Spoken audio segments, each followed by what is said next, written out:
Hello and welcome again, everybody. I'm Anthony Craig. I'm honored to moderate this afternoon's conversation.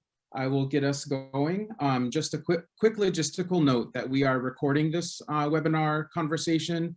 And if you'd like to not be in the video, go ahead and leave your camera off. And otherwise, just know that we are recording. We will have time for some questions from the participants, and you're welcome to drop those in the chat. Our team will be using the chat to communicate with participants in the audience. So just know that.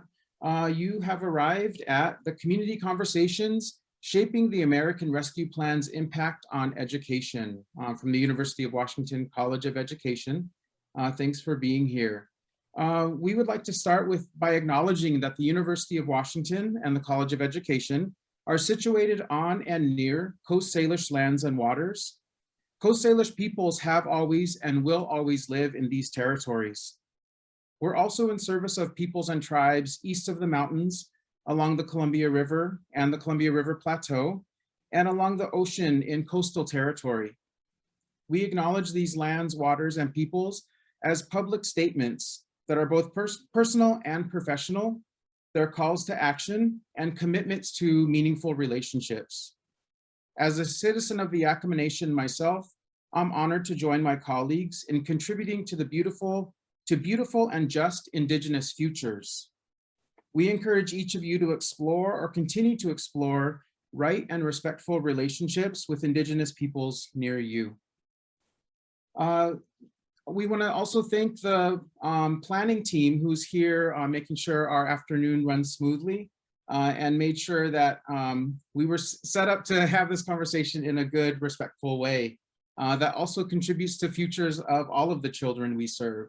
So Dana Arviso, Kendra Lomax, Deborah Masachi, Deb McCutcheon, Charlene Wilcox, and of course our Dean, Mia Tuan, for bringing this group together, seeding this idea, and bringing the college together in partnership with the brilliance of our community. So thanks to our partners who set this up and to our dean. Also our community partners who are joining us today for the conversation, supporting partnerships in education and beyond. Lake Washington School District and the League of Education Voters. I'm Anthony Craig. I am on faculty at the University of Washington College of Education, and I'm the director of the Leadership for Learning program. Happy to be here with you all. We want to start with introductions of our panelists. So in a moment, I'll pass over to our four panelists, and then we'll move into an overview of this afternoon's topic from Professor David Knight. So if we could start with Dr. Gloria Henderson.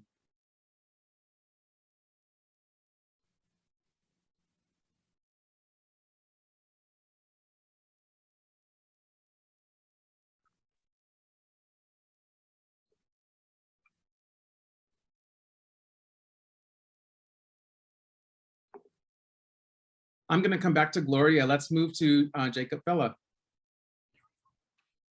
Yes, good afternoon, everyone. Thanks for joining. I am Jacob Vela with the League of Education Voters. We're an education advocacy organization working on issues from early learning all the way through higher education, trying to work on to create a more equitable education system to provide students what they need when they need it, and meeting students where they are. Some of the issues that we focus on right now are especially around special education and how do we better support students in a K-12 setting, as well as ed funding issues, of course. My background, I've worked in the nonprofit field for a while in civic engagement. I went to the UW MPA program a while back, and I've been working with LEV for about 10 years now across a number of issues. And I'm going to leave it short because I hate talking about myself, so I will pass it on. All right, thank you, Jacob. Now we'll move to Dr. Henderson. Hello, I was fighting with the computer, so there we go. Hi, Dr. Gloria Henderson. I have a background in elementary and secondary. I used to be an elementary and secondary teacher and also an administrator. I am a mom of 2 boys, and I was the equity director in Lake Washington School District for 3 years, which informs a lot of my work. And in the last 4 days, I've moved to Bellevue School District as the Executive Director of Schools. So I am excited to be joining you all today. Thank you. Thank you, Gloria. Regina Elmi. Good afternoon, everybody. Thank you for having me here. Regina Elmi. I have the honor and the humbling reward of serving community and being the ED for supporting partnerships in education and beyond. I don't really like talking about myself. I show up to space to be in servant of community, and how I do my work is infused by the brilliance of our families and youth, and also partnering with educators. And I'm really looking forward to this conversation because I think it's the right time and we're in the right landscape for radical change, and making sure that that change is being led by people who reflect those that historically have been harmed the most. Thank you. So before Dr. Knight takes the mic to introduce himself and offer us an overview, I'll say to the three other awkward folks in the room who don't like to talk about themselves, one aspect of that opportunity is to make sure participants and folks listening have a frame of reference. So in talking about ourselves, we also represent our communities. So let's just acknowledge that we're all in this for collective work. It's not about reading our resume, but thank you for joining this conversation and bringing with you the voices and perspectives of your communities and the visions for future you have for your communities. So don't be shy. It's not about you, it's about the folks you represent and the futures you're trying to help shape and make a contribution to. So I'll offer that here and now as part of the center of our conversation is not us, but instead the communities that we love and serve. So I'll pass over to Professor Knight. And David, again, just introduce yourself and get the ball rolling with what some of the big ideas in this conversation are. And then we'll move into our overarching questions to lead the conversation off. Take it away, David. Sure. That was really well spoken, Anthony. I really appreciate that. I'll start a quick intro. I'm an assistant professor of education, finance, and policy in the University of Washington College of Education. I'm also the co-director with Dr. Min Sun of the Education Policy Analytics Lab, also at the UW College of Education. My research looks at economics of education and school finance, and a lot of my work looks at racial, ethnic, and economic disparities in resource allocation in K-12 settings. And I just want to say before we really get started, I'm really honored to be on this panel, and I'm impressed at such an esteemed group, and I'm just honored to be here. So, and I'm excited. I want to echo what's been said about this being the right time to have this conversation. So I put together a couple slides just to give a quick overview of the American Rescue Plan. And so I thought maybe that might help frame some of our discussion, but this American Rescue Plan it's a really exciting bill, and I think it has the potential to make a really big impact. And in addition to that direct impact, I think the bill sets a precedent for what the federal government is capable of. The money is always there. It's always about priorities. And so what this bill shows us is that when all the cards fall into place and the right things happen, as a nation, we can do really big things in education at the federal level. And I think that's important to acknowledge. So let's talk about the bill. It's the third stimulus package of 3 that responds to the COVID-19 pandemic. What you're seeing here is a bar graph that shows sort of the typical federal funding in K-12 education. It's only about 8% of total funding. Most of the funding in education comes from state and local sources. That's the gray bar. And then the 3 kind of green bars are the first, second, and third stimulus packages. In education, the education funding is called ESSER. So we refer to ESSER 1, ESSER 2, and ESSER 3. And so what you can see is that ARP, which is the third bar, is it's a massive infusion of funding. It's a lot of money that's coming in. And so interestingly enough, there's relatively few strings attached. And that's really important. There's 2 kind of provisions that Congress put in place that I wanted to touch on. They kind of are summarized on the next slide. So they're called the maintenance of equity provision and a meaningful consultation. These are kind of the only 2 real provisions with teeth. So the maintenance of equity, it basically does 2 things. it prevents states from cutting state and local, disproportionately making funding cuts to higher poverty school districts. And then the second thing that maintenance of equity does is it places the same restriction on school districts. It says that districts can't cut funding from their highest poverty schools. And it's really important to remember why that maintenance of equity provision is in place, because the last time this happened after the Great Recession, states tried to make cuts across the board, but they ended up disproportionately harming high poverty school districts. And so this time around, Congress said that states can't do that. But the important thing about maintenance of equity is it only applies to state and local funding. It doesn't apply to ARP money. So it's not a part of it's not a restriction on the federal money. In fact, there's, again, very little restrictions on the actual federal money.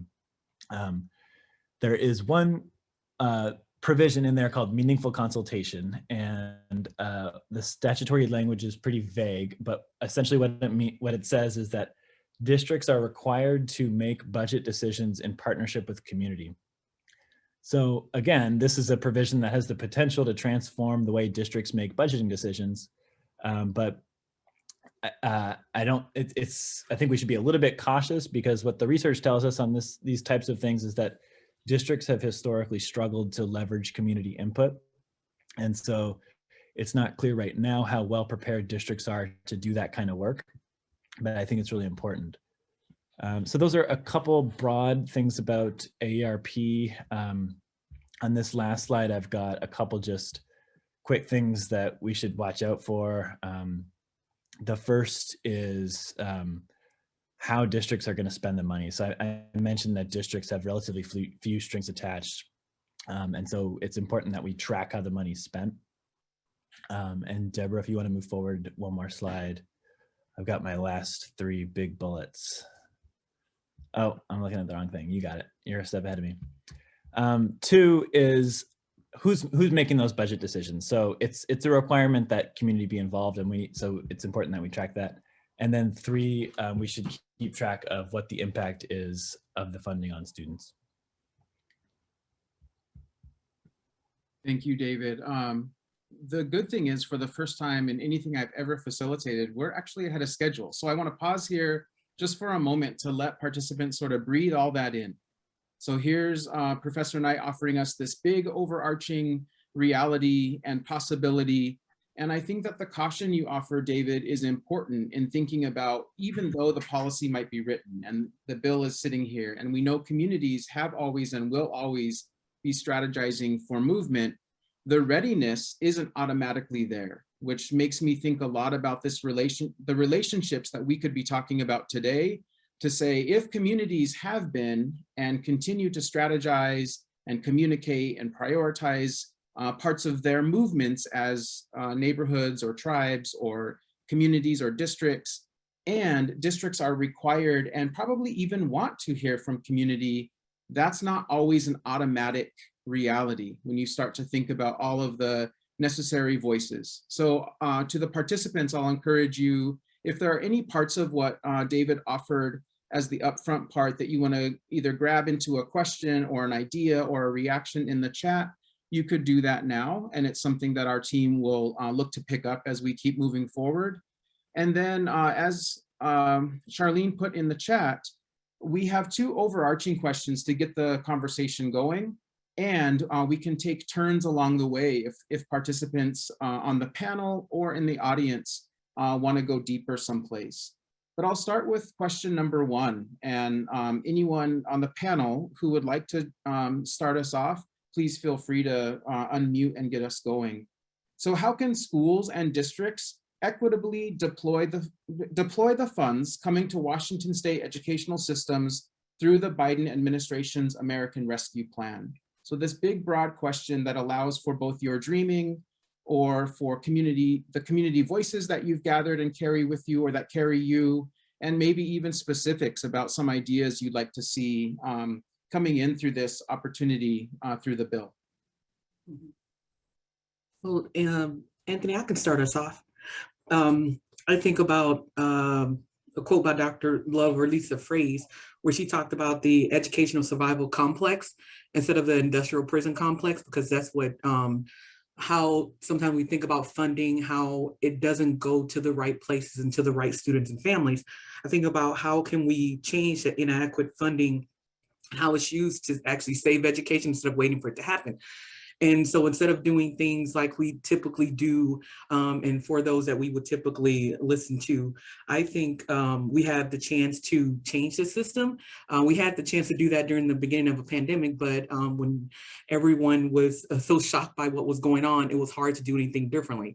So when I think about what is possible and what could be done with funding, I think about developing teachers, just some broad ideas that we can probably go back to is teacher development, because those pipelines are really small for certain groups, especially when we think about generational inequities.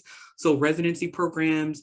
So we are trying to recruit more educators of color into this. And also with the generational inequities, we have some of our educators, people that will potentially want to be educators, but because of generational poverty or generational barriers, that's not a possibility. So with thinking about residencies, where we have people that are co-teaching, for example, for a year with an experienced teacher, and especially in a place or neighborhood where they're from, instead of going out and not coming back, that's an idea that I was thinking about, and it helps reduce turnover. And because, for example, in Washington State, it would take 30 years to reach racial parity. For if 2% of our population are students that identify as Black and African American, that would take 30 years for it to be generally that amount across the state. So it's also important that we have cultural competency, because this work is everyone's work. And I know in many of our teacher programs that their cultural competency is highlighted a little bit, or it's more around just certain strands and not thinking about anti-racism practices, which are really important. And also concentration on acceleration instead of remediation, because we think about the word recovery, it's about getting something back. And this is opportunity to think about how do we accelerate and not just remediate, which sometimes happens through after school programming and clubs, which is not a bad thing. But our kids are in schools 6 to 7 hours a day, and they are with professionals that are engaged in this work. So a lot of this work, I believe, has to be done during the school day, unless we are basically putting a Band-Aid on the system. And more than anything else, I think the USCAR technology, which is part of this funding of how much money can be used towards technology, is using it in a different way. And because so many of us were, people were traumatized by just being in this type of pandemic, especially our students, that really the computer just became another way to do education as normal. And so we can think about what does it look like to change how we use technology so students are engaging in a different way. So those are just some broad things I wanted to put into the conversation about what could be different and how we could use the money and funding to look at education differently than we have before. Thanks. Yeah, thank you, Gloria. Regina, I see that you're unmuted and you've been adding to the chat. Can you pick up from there or add other ideas?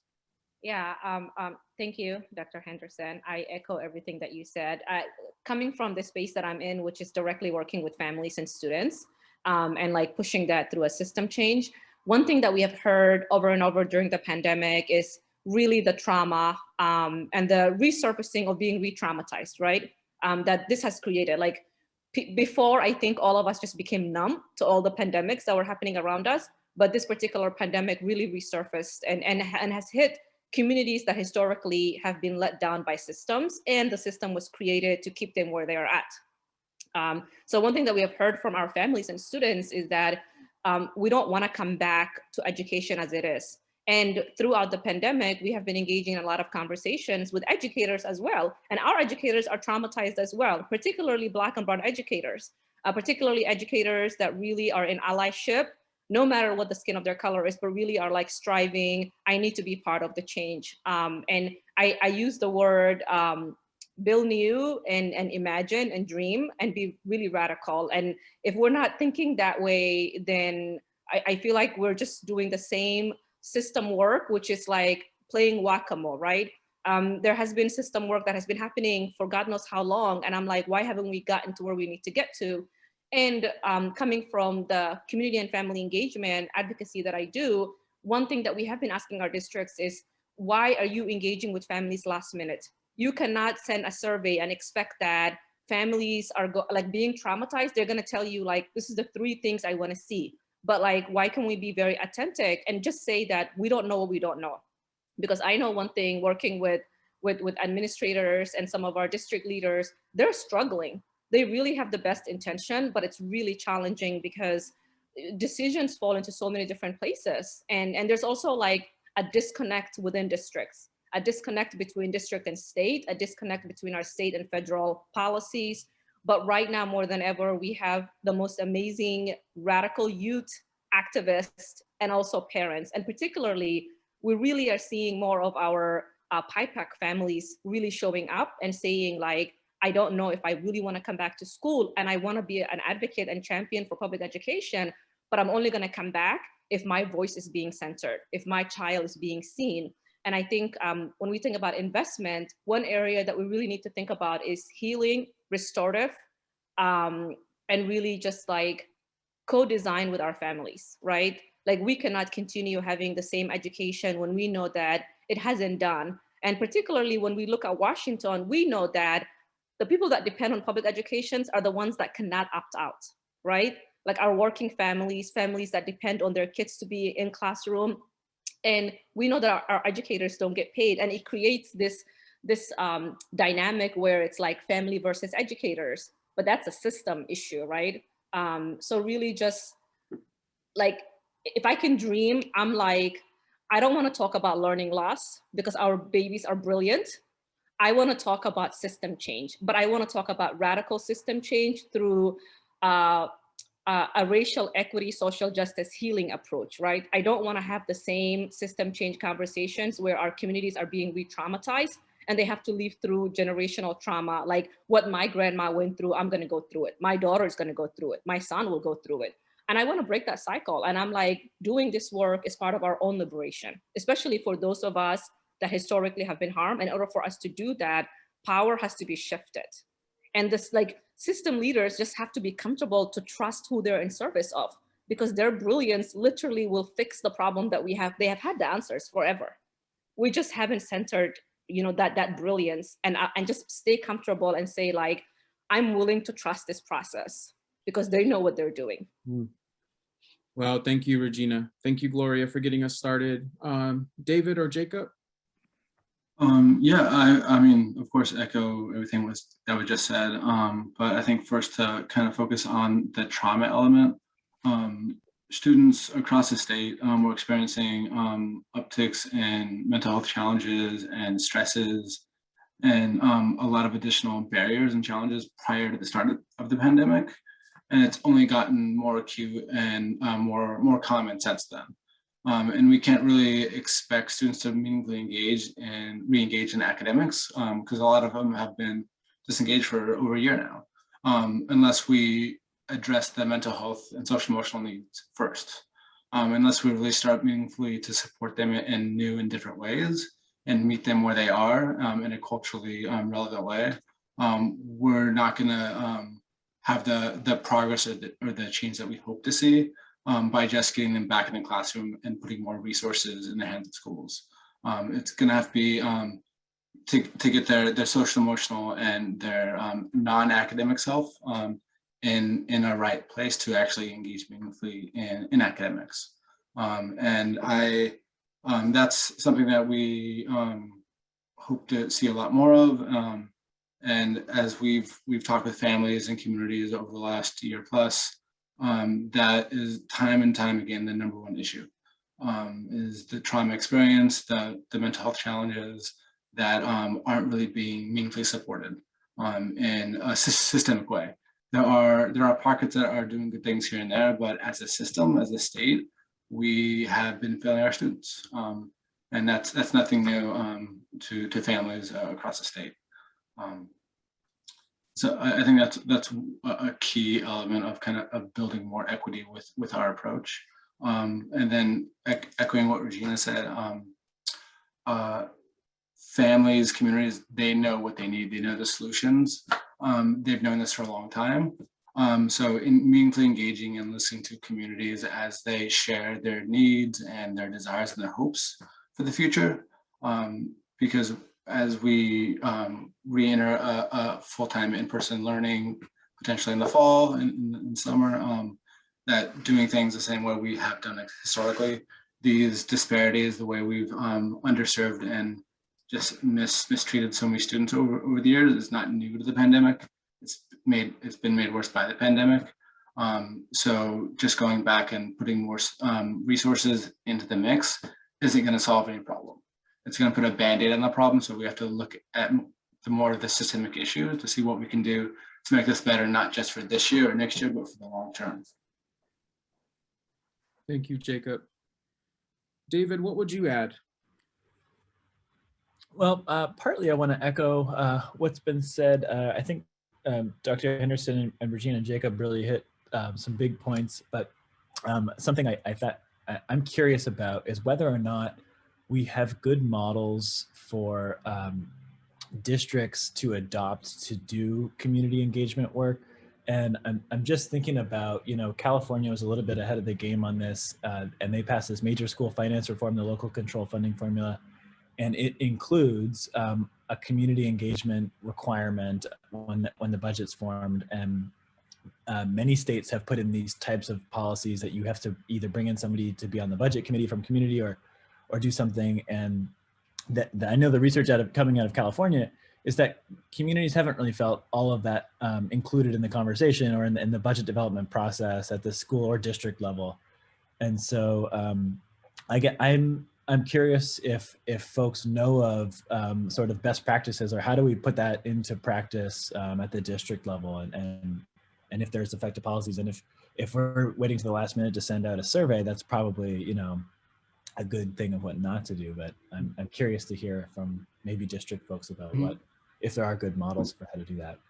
I was thinking about the idea of models is that there are a lot of models in systems of indigeneity and Black and Brown communities. It's just most of the time there are some big names out there, and we hear about those, or someone says, "Oh, this looks good." And what I've used when I, as a Lake Washington Equity Director, that's been really impactful to me is Just Schools by Dr. Annie Shimaru. I use this work to build the budgeting out, which is similar to some of the work that will be done during this recovery plan. And I was doing this prior. And so what I found, similar to what Regina talked about, is the idea of co-design. And so when I started in Lake Washington, it was me and a budget of like $5,000. And I had these 9 areas of responsibility, which included supporting students who were students experiencing homelessness, services related to language, professional learning, and for our staff around anti-racism. And what I found really powerful in building a budget is just that I didn't say to my cabinet and superintendent and my supervisor, I just need this money because. I work with our district equity team and outreach and affinity and across affinity groups to talk about what their needs were. So every year that I aim to build the budget and to add staffing, I went to the community to talk about what were their needs, and it was a long-term commitment. It's just not about going into a community and saying, "Oh, I have this budget ask, what do you think I should get?" It's that work cross time. Sorry, I'm in a new office and someone's printing. So what I found that was really helpful is that building relationships across time, thinking about what the community needs, and talking with students also, and looking at our data, and not just data that talked about, that showed harm, because some of our students, if we talk to them about what their dreams and our hopes are, that's when we get the most valuable information, because so many of our kids are, they are asked about their traumas, and many school districts just keep doing the same thing despite students and families saying this is the harm that's caused. So that's good to know. But if we think about what their brilliance and our hopes and our dreams are, and what those gaps are shown in our social emotional learning data, like we use Panorama survey data, actually being in talking circles, going out to apartment complexes, community centers, and then gathering information, but also that feedback loop is really important, because when we don't have a feedback loop, families don't know how their voice impacted what the budgeting looks like. And so that's really important that it doesn't just happen in a time of need, that those relationships are built over time. And so with that being said, over 3 years for the staffing to support equitable outcomes in Lake Washington, for example, that we've moved from $5,000 to multi-million dollars, and a staff that grew from me to 11 times the size. And so I found that was really helpful. And even my last budget request before I left, it was funded through ESSER funds. And part of that is I linked it directly back to the pandemic, the state OSPI's pandemic plan that each school district had to submit. So when it was hard to get funding for the next school year coming up, I leaned into what did the governor say and what did President Biden say about what they needed. And that way, when the push came, I had the community's backing and the community's words, and not just using community trauma. So that's an example, but Just School was really great because it's just not about one group of families and people. It's really a multiple case studies of how this work can be done. So thank you. Thank you. Regina? And for me, thank you, Dr. Henderson. I come from that place of like grassroots organizing and like literally just like, I don't see myself as the ED. I'm aware of my privilege, but like I'll go to a family's house prior to pandemic, even post-pandemic, like, can we do social distancing and like meet at the park if you feel comfortable and you're vaccinated? And we do that because I can go to any district as an ED and as someone who's leading an organization, and like my name is out there. A lot of people know who's Regina, even if they don't know me, they've heard of it. And I can speak on behalf of community, but my thing is like, I want community to speak through me. Even if you want me to interpret for you, even if you want me to script that for you, because all of our communities communicate in a different way and we need to honor that, right? Some are like very vocal, feel comfortable showing up to board meetings or engaging with their district leaders.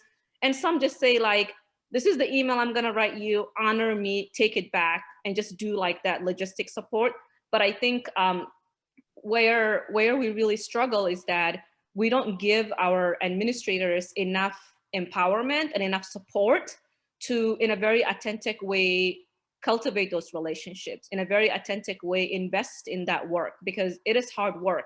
And when we have failed, particularly communities that we continue to say they are hard to engage, but I always tell administrators, our PIPAC communities are the most easiest to engage.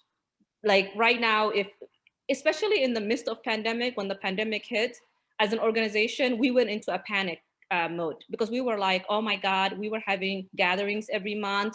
We were having meetings with districts. Does this mean that we're gonna lose that relationship, disconnect from those families? And the first Zoom that we sent, because we automatically reached out to our partners and said, we need emergency Zoom trainings for our families that might need it. We need support with interpretations for our ELL families and honoring their language and their culture, so that we're not creating dynamics and that we're creating like a space where everyone feels like my voice is being honored. Like whatever I'm feeling is my own lived experience, and you do not impose whatever you're thinking on me, like my voice matters. And we ended up getting like, at times we have like 7,500 community members, and sometimes meetings are set up like really last minute.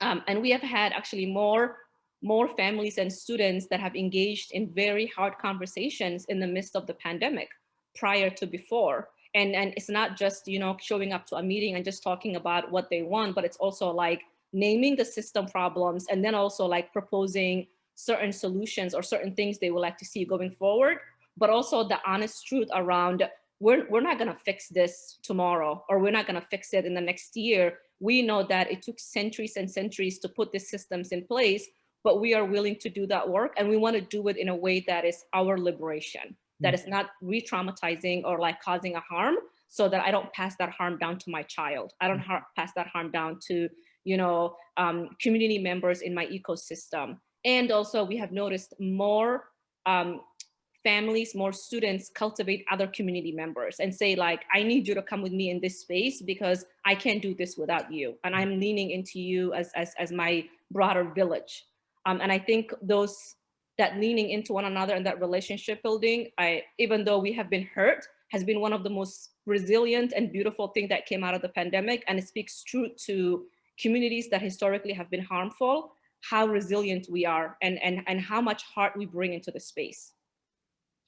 Thank you. Jacob, what would you add given David's question about the sorts of models that are there or that we've experienced?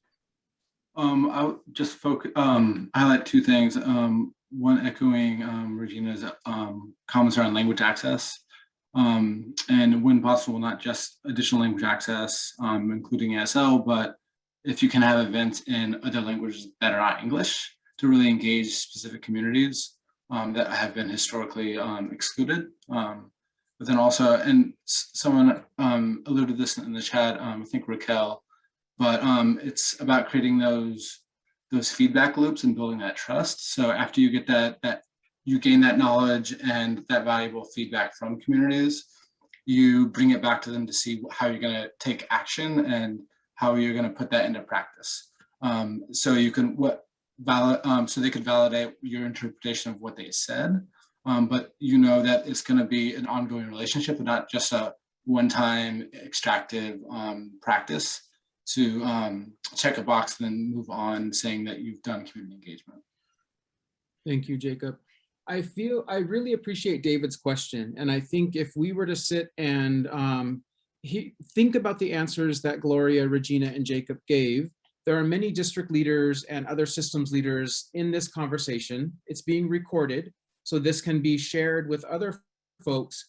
What you're offering might feel like stories that are, oh, this one time we did this, or here's what I value. But instead, what we're really doing is developing that model that we know works for all communities, because we're centering the communities that are most often marginalized or ignored or erased for lots of different reasons. Some historical, some contemporary, about modes like surveys.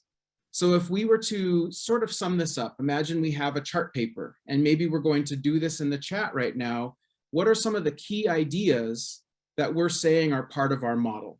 So I would say that it's building relationships over time. It involves cycles of communication and loops of communication, not just a one-way survey, or not an interpretation of what the community is saying, and now district administrators, like whatever that means, then go do something to it. I would also say, I want to go all the way back to what Dr. Henderson started us off with. So I'll say again, as a Yakima person who now serves a different reservation community, but could just as easily serve Yakima, we don't have to have this divide between who is the district and who is the community. There are many instances when, like David said, when you have seats at the table, if you're meeting at a table, and community members are actual insiders, it sort of eliminates that barrier between who's inside a system and who's outside, who's of the community and who's of the district. So Gloria offered us, part of her model would be, we develop educators and educational leaders and lots of other roles from folks who are from the communities that we're talking about right now. So anyway, I'll stop there to say, I think this is a moment to restate, to capture some of what you all offered in the model. So I'll invite the audience who's listening to grab some of those ideas. Members of the panel, let's use the chat as our chart paper to say, if you hear nothing else, hear us say these things. We can't keep moving forward without these aspects of a model. So David, thank you for your question and that prompting and sort of centering California for a moment, so we can say, well, what would we add to those models? Okay, so the second question is along those lines. So before I move on, anything anyone wants to put into the mix before we move on to question 2?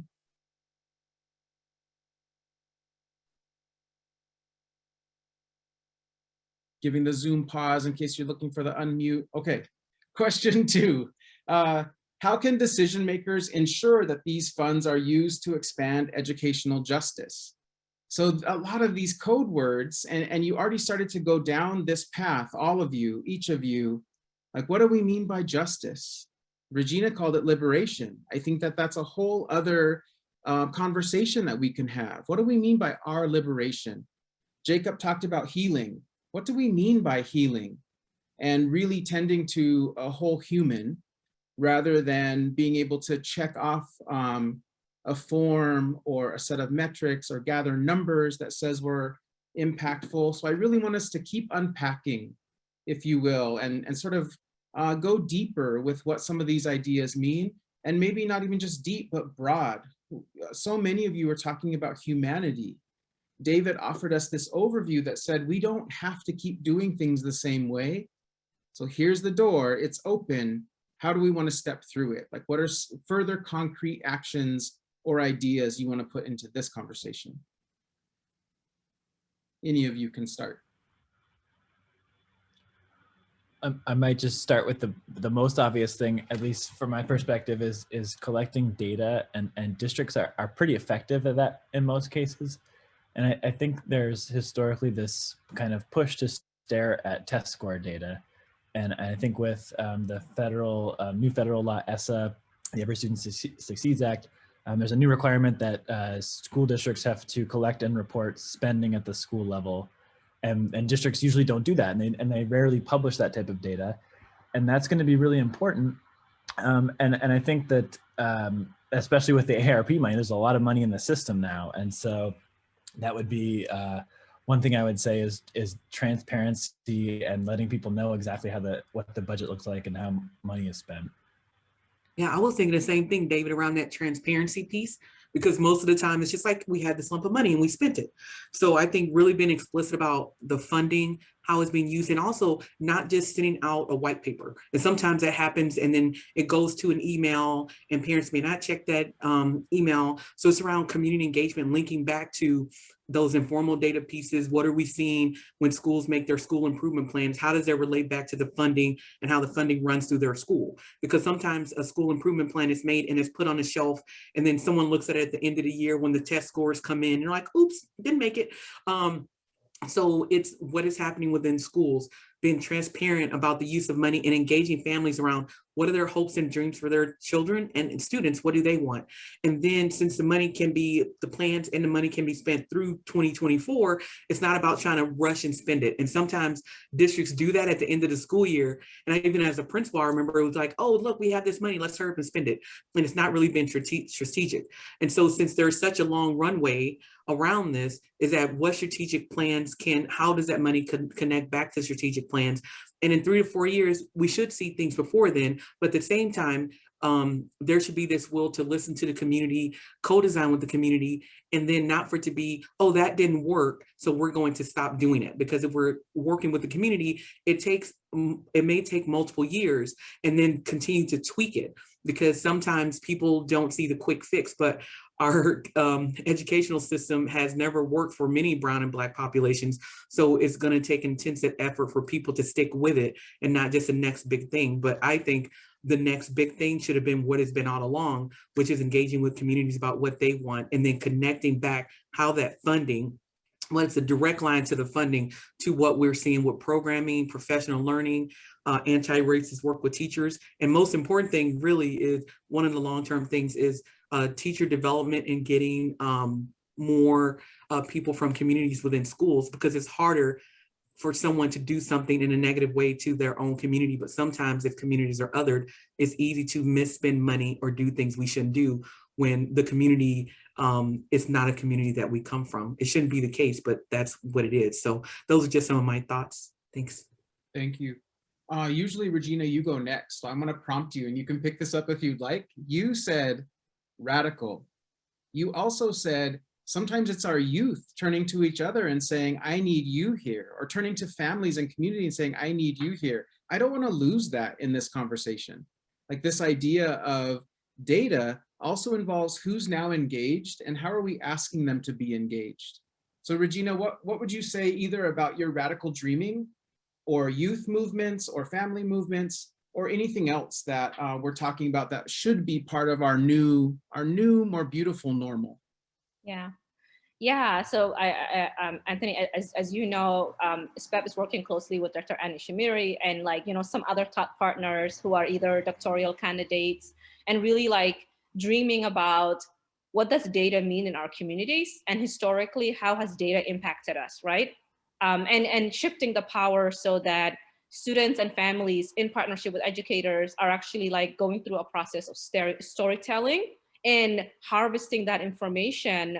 Because the community I come from, when I talk to my grandparents and my parents, they used to sit together on the floor and come up with solutions, right? And that worked for them until they were until that little thing came in the middle and kind of made that whole thing fall apart. And when families and students and educators come together and they live through a lived story, actually, at the end of those conversations, we get the most gratitude from educators. Educators are benefiting because now they're thinking like, oh my God, I'm having an aha moment. Now I can go back and take the brilliance and the voices of my students and partner with my families and see if I can bring that back to my classroom. See if I can share that with another fellow peer at my building. And like all of that storytelling is also helping our families and our students, like just like wash off all that toxic trauma that we have been through, because now you're not going in front of a legislator and like crying your eyes out, but you're in community. And by the time we get to that advocacy and policy change, like you have let go of some of that, you know, like I always say the invisible chains, right? And we're all working through them. And the trauma is real. But to speak in liberation, if I am authentically going to do this work and I'm going to live truly in community, I never want to be part of the harm. I want to continuously pushing that we are working towards our liberation. And that's the only way we're going to get to where we need to get to. It's not that I need a savior mentality. I don't need you to come save me. We already know what we want, but I need you to stand with me in allyship and relinquish the power that you, because of your privilege of the spaces you're in, that you sometimes tend to hold, and you make decisions on behalf of me and my, you know, my community and my children. And I say that I know I'm in public education for God knows how many more years, because my little one is only 2. He just turned 2. So I'm committed, and I'm committed beyond that, because I think of like legacy and generational work. So and our legacy and our generational work has to be through liberating our own soul, but then also like working towards so that we're also liberating our ancestors who are here, but they're not here physically, right? But they have given so much and they have bestowed so much brilliance on us. And I feel like for me, it's a non-negotiable. I came into this work because my own 5-year-old, who's now 14, experienced education and equity. And it kind of re-traumatized me and reminded me as an immigrant child in the East Coast, what I experienced when I first came here. Yeah, you all are reminding me why we need the fire emoji on our Zoom emoji options. So Jacob, before I turn to you, I just want to say that part of what Gloria and Regina are offering in response to David's prompting and David getting us going is that maybe humanity and the collective and ancestors and disruption shouldn't have to be radical, but instead should, like what Jacob started to say, is like, why is social emotional well-being pre-pandemic, in the pandemic and post-pandemic radical? Like, why don't we want more full, complete, beautiful, happy humans? Like that, I hear you all sort of disrupting those notions of what's radical, what's the norm, what is data. And I'll pass to you, Jacob. So no pressure to respond to any of that, but I just feel like part of this conversation that is life-giving is to say, well, what is our normal? What is radical about loving our kids enough to listen to them? And I think I'll touch about that in a roundabout way, kind of going back to Dr. Henderson's comments earlier about not rushing into things. There is a lot of influx of resources that could be used over the next few school years, so it doesn't have to be spent right away. But I think kind of going back to the discussion of radical change, there's a lot of systemic issues that we know have been present for generations and need addressing. And there are a lot of trauma and deep-rooted issues that those have caused within our system. And we need to use this as an opportunity for real systemic lasting change. And if we try to just find a way to get those resources out the door as soon as we can, it may appease some folks or make some folks happy, but are we really going to be better off in 5 years than we are right now? And I think we have to look at how we can use this as an opportunity to really disrupt the system, to change the way we do things, and really center students in the community in the process. I think if in 4 or 5 years, when all this money is spent, if we don't see, both as a state and as individual districts, if we don't think we're better off because of the decisions that we made, then I think we would have failed our students and our communities. I think it's very, very important to be, we don't want to drag our feet, but we also don't want to just reflexively spend the funds because we can. So I think that's my main hope, one of my main hopes for this in the next couple of years, is that it's thoughtfully spent with the direction of community, so that we could really start to address these systemic issues in a meaningful way, rather than just create one program that is going to run out of funding in 2 years and may have helped kids in the meantime, which is great, but are those kids that can be better off after that money runs out? Yeah. So now that we have made this rightfully complicated and we've troubled all these notions that might seem straightforward, David, I'll open to you, but also ask, what would you think about any of the information you presented on your slides, given everything we just put out there? And audience, we're moving toward questions. So if you have any that you dropped in and want to resurface for us, our team is looking for those questions, make sure we get there. But David, any comments from you? And what do your slides mean now, given the ways we sort of trouble it with our dreams? Yeah, it's a good question, and I was also earlier scrolling through the chat, so lots of really good questions. And I saw this comment from Raquel asking about, and this is related to I think your question. So we are asking districts to collect data, and it's difficult to evaluate their programs. But I think something to remember is we also should be thinking about the inputs. So what I started immediately talking about, looking at data, looking at funding, and how much funding goes to each school. I think that's more important than we realize, because I don't think people, like families and community, realize how the money is allocated. So in Washington, folks might not realize that our state K-12 finance system sends more money to school districts that serve higher proportions of white students and lower poverty student population. And that's after we just went through years and years of reforming the system after the McCleary v. Washington case. And so if you look at the programs that are in place right now to try to make funding more progressive, there's something called LAP, the Learning Assistant Program. It's a few $100s, and it doesn't really do much in terms of its size and amount of money is in there. And so that's a program that should be 4 or 5 times as much funding as it currently is. So this is I'm talking about what the legislators, the Washington state legislators should be doing, and what we as Washingtonians should be voting on. We're a blue state. So why do we have one of the least progressive K-12 school finance systems in the country? And Washington ranks last in how much wealth we let go untaxed. So people say, well, how are you going to pay for all this state education funding? There's no state income tax. And again, there's a lot of wealth in the state that I think that should be targeted more towards education and less towards reducing taxes. But so that's kind of my hobby horse. But to bring it back, a benefit of collecting data, it's important to know what's working, what's not working, and figure out which programs we should keep. But it's also important for transparency, so people understand what we're currently doing in this state. And I think it would surprise people to know some of those things.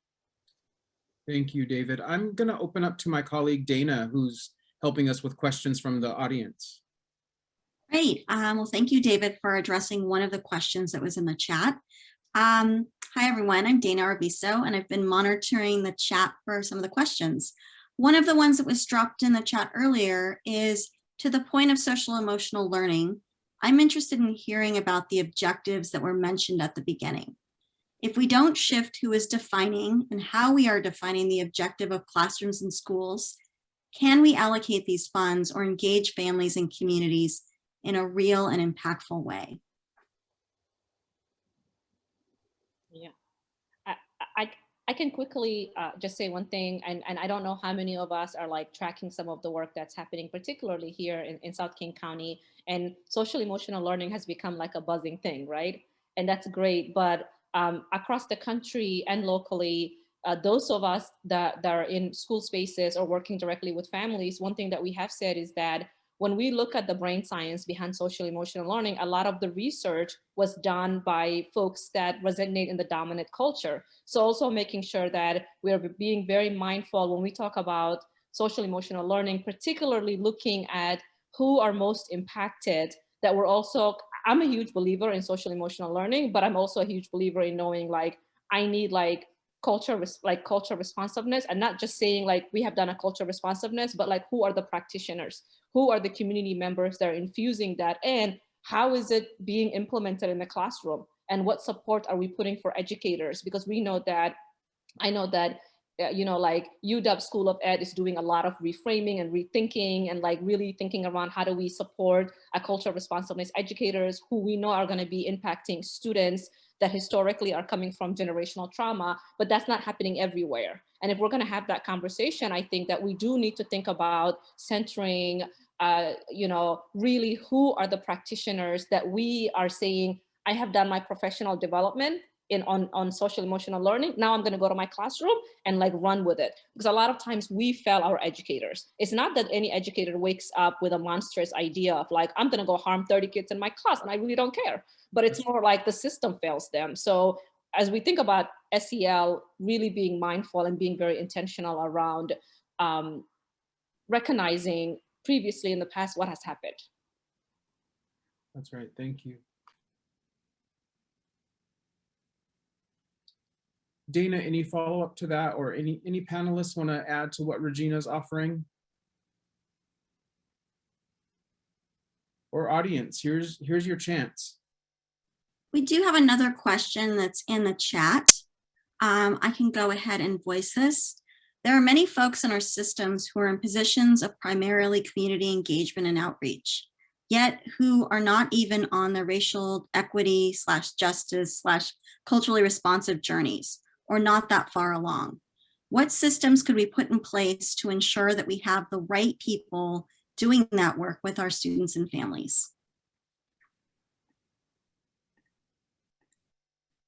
I want to offer an answer, and I'll try to be quick. I think so often in systems, we try to set up these sorts of equity directors, which I did for a few years, or family engagement coordinators or directors. And what we're trying to do is shape the community to understand the school system. If we were to flip that a bit and say, who should be in this position to help the school system be able to shift to do what the community needs and has been asking and demanding for many years, I think we would have less trouble. So it's really thinking about who is the professional or the human or the leader who can help shift the system, rather than helping to translate this school district as if it's static and the right way.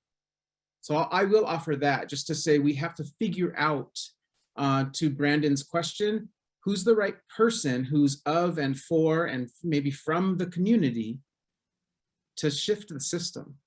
I agree with you. And I think so often when people hire equity directors, sometimes they'll say, we want a college degree, we want a master's degree, we want someone that has been a principal, we want all these things. Now you think about those barriers that have been in place.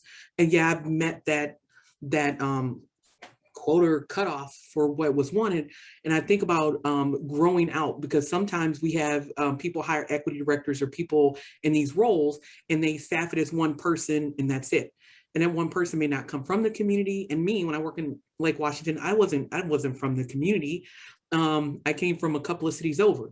But what I did do is work to hire people and not have a barrier be that you had to have done this type of job. I hired social workers that were from the community. And one of the last things that will be put into place for the next school year are cultural brokers, because these people, typically sometimes Black and brown people are doing these jobs or doing this voluntarily, and it's not done, it's just asked of them or expected.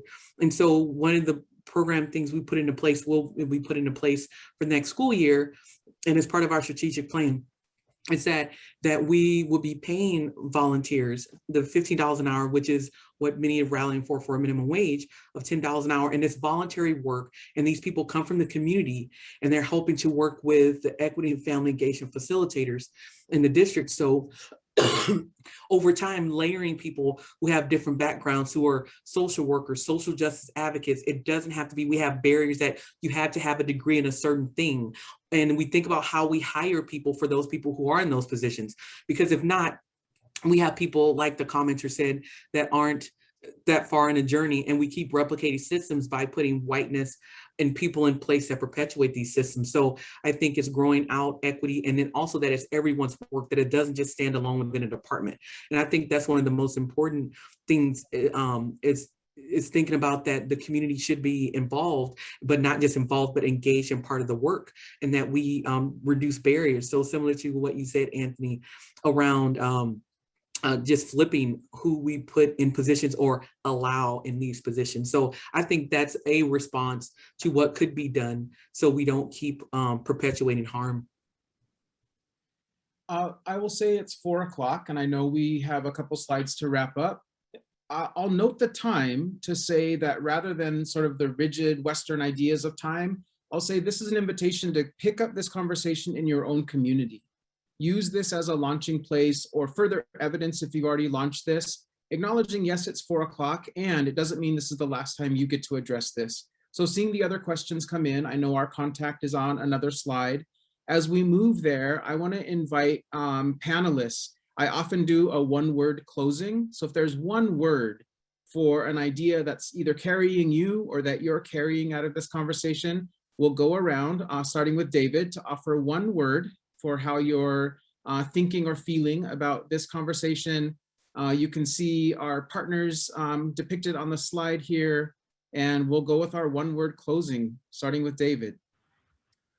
I would just say relationships. So well, yeah, it's just one word, right? Relationship. That's right. Okay, thank you, David. Jacob? Energized. Thank you. Dr. Henderson? Inspired. Thank you. Regina? Hopeful. Hopeful. I'll offer ancestors. So I'll turn to you, team, planning team, in case there was anything you want to make sure we covered. Let me make sure I'm closing in a good way. So thank you all for being here, audience, panelists, partners. Our contact information is going into the chat and is on the slide. And I would just offer that we'll keep this open so you can write down contact information for folks that you want. And otherwise, we want to thank you. And you can learn more about professional learning at UW College of Education. Contact information is in the slide. And we're just honored that you joined us and that we were able to have this rich conversation. Thank you, everyone. Anthony, thank you so much for leading us into the conversation. And David, thank you for bringing forward some rich conversation. Dr. Henderson, I look forward to connecting. And Jacob, I'm sure you and I will run into each other very soon. So appreciate it. Thank you. Thanks, everyone. Sending you off with all the good energy.